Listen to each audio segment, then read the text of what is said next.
First is sponsored by Ram Trucks, built to serve.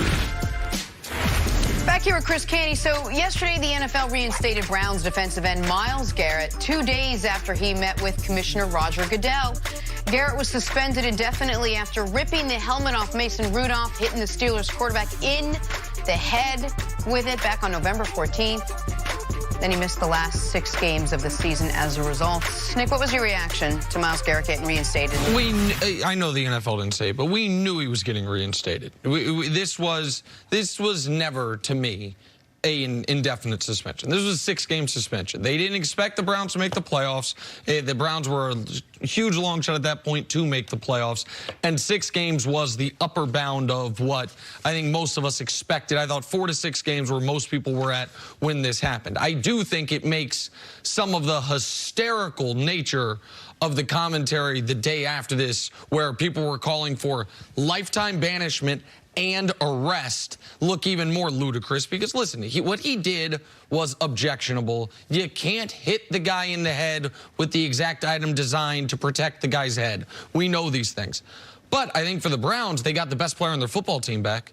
And I think for the Browns, this helps them totally turn the page, Canty. New head coach, Myles Garrett back. They're welcoming him back with open arms. It seems like they have I don't want to say no hard feelings, but they don't look at this as anything other than an outlier event for a guy whose whole career has been an upstanding citizen on and off the field, really. And now they can try to have the 2020 season be what many of us, at least myself, expected the 2019 season to be. Yeah, and it's not just the Browns turning the page on this. The NFL gets to turn the page on this, too, and they don't have to keep showing the replays of something that happens to be one of the most objectionable things, to use one of your words, that we've seen in the past several seasons. So I think this is the NFL putting this to bed, and it absolutely makes sense. I think the discipline was appropriate. And listening to everybody's takes, because this news actually broke when I was on the air yesterday doing my radio show, shameless plug, Humpty Candy 98.7 FM here in New York. Plug that baby. Yeah, absolutely. But in listening to everybody's take, I thought Louis Riddick probably had the best take when it comes to the process that the NFL goes through to actually form this type of discipline. He called it a subjective, formless process, and whatever decision that they come to as far as discipline goes. And I think that's probably the issue that a lot of folks have with the NFL. It seems like they arbitrarily go about this. They stick their finger in the air and see which way the wind is blowing, and then they roll with that, and then they hide behind calling it an indefinite suspension. I think that we all knew that it wasn't going to go beyond the 2019 season, so it's good to see Myles Garrett get reinstated. I'm happy for the player. But as far as what the NFL did, I think it's one of those things where it's like, okay, now this is the precedent for something of this nature taking place on the field, and they have to be a little bit concerned about it, because I don't know if it was a strong enough deterrent to keep guys from doing this in the future. I mean, this is, I know it can be dangerous to cross sports, but this is the equivalent of a 30-game basketball suspension, a 60-game baseball suspension. I mean, there's so few NFL games. It cost him a ton of money. Had the Browns somehow made the playoffs, he would have missed out on that. And I'll say one other thing that I think it won't apply to Myles, but would apply to, it could apply to a different player. This also, in theory, voids the guarantees in his contract moving forward. Almost all these players that now have suspension guarantee, that guarantees get voided upon suspension. I know some guys fight against that. The linebacker for the Bears, the number 8 overall pick, Roquan Smith fought against them, but it seems to be put in the vast majority of these contracts. Now, Myles is so good, he doesn't need his contract to be guaranteed. He's going to stay on the team. I think this is plenty of a deterrent. Like, you could miss, upwards of half a season for an act like this. And I'm not trying, by the way, to minimize what he did. I just thought the day after, I almost felt like I was defending him, because the instant commentary was, will he ever play football again? And should the Cleveland police have gotten involved? And I thought that was lunacy. And I think you agree with me on that. No, I completely agree with you on this one. You can't divorce the consequences in the outcome of the situation. Mason Rudolph didn't suffer a concussion. It wasn't a situation where he was unavailable for his team. Didn't slice his head open. Exactly. So, I mean, I understand why the NFL landed where they landed, and Mason Rudolph is not blameless in all of this either. He was a bit of an antagonist with this incident because he did nothing to de-escalate it as well as Myles Garrett. But in looking at it, I do worry about the NFL having to deal with something on the field of this nature in the future, just because I don't think it was a particularly strong message.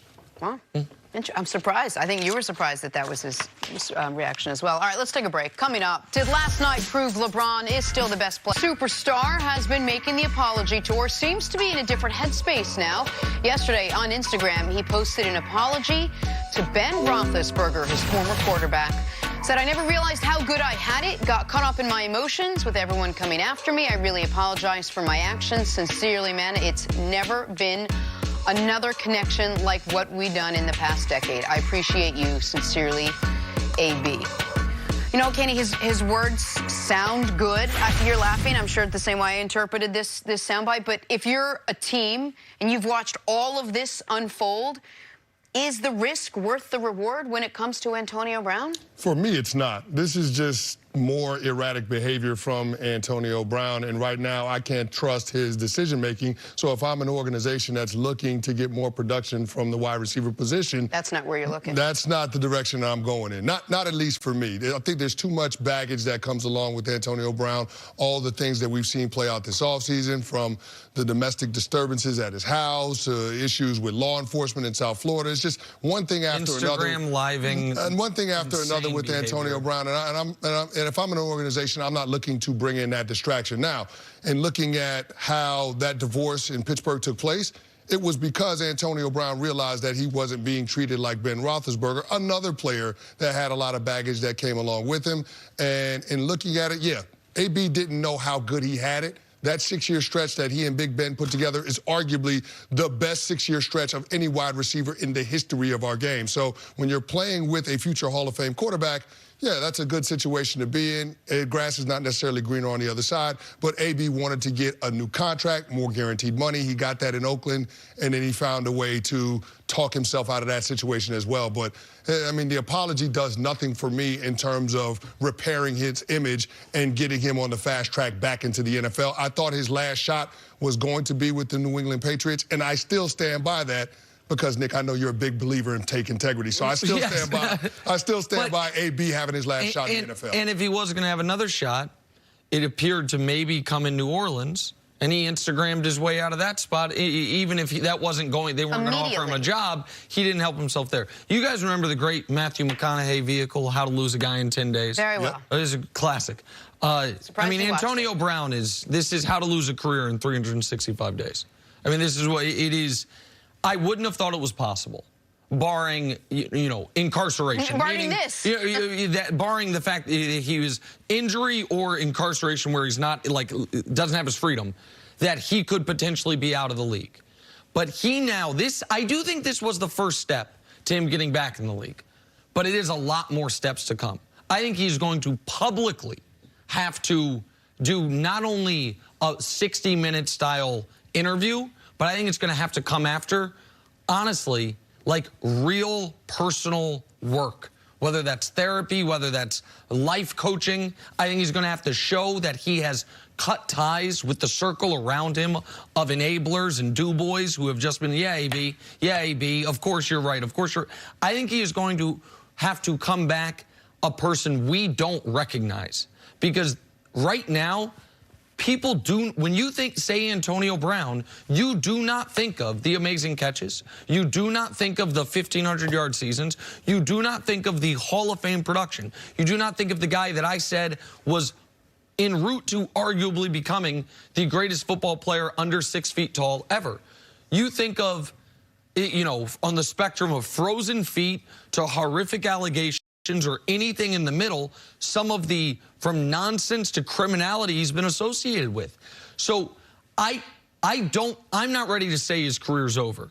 I am ready to say if it was a Brewster's Millions type of situation where someone had bet him $100 million, can you end your career in a year? He would have not changed a single thing he's done. he would have done exactly this for the big reveal at the end. Like, so the NFL is all about 9th, 10th, 11th chances. Yep. but he might have played himself out of it, which is shocking to me because I don't think anyone disputes if he had to play a football game today, he's top 5 receiver in football. Everybody would agree. We saw that in the one game with New England. One game in New England. And he still is looking for a home. And I don't know if he's ready to do the real personal accountability necessary. Maybe the court will force him to. And maybe that'll be helpful for him. Because I do think, and I don't say this lightly, he's someone that needs help. And I think that's the first step for him, or the second step. Because the words are the easy part. Let me just apologize